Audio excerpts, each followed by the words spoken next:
Before European contact, Africa was home to advanced civilizations. The Empire of Mali controlled more gold than any nation on earth. Timbuktu housed universities with thousands of students studying mathematics, medicine, and law. Great Zimbabwe's architecture still puzzles modern engineers. Yet today, most people, including many Africans, know nothing of these achievements. When they think of pre-colonial Africa, they imagine backwardness and darkness. This did not happen by accident. The transatlantic slave trade created an economic problem. How could Christian nations justify treating humans as property? The solution was simple: redefine who counts as human. European philosophers, scientists, and religious authorities constructed elaborate theories claiming Africans were biologically inferior. These were not fringe ideas. They were taught at Oxford, Harvard, and the Sorbonne as scientific facts. When slavery ended, colonialism continued the work. Colonial schools taught African children in European languages while banning their mother tongues. Children learned European history and geography, but nothing about African achievements.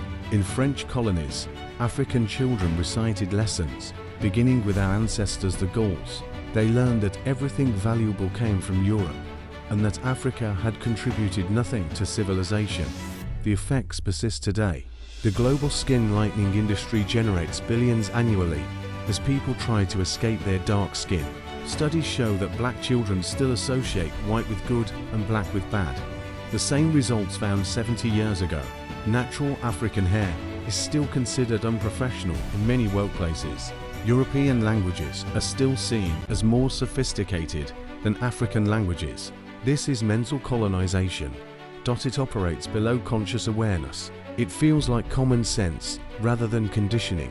It shapes how black people see themselves, what they believe they can achieve, and how they relate to their own history.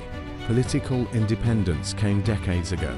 The flags changed, the anthems were rewritten, but the mind remains the final frontier of liberation.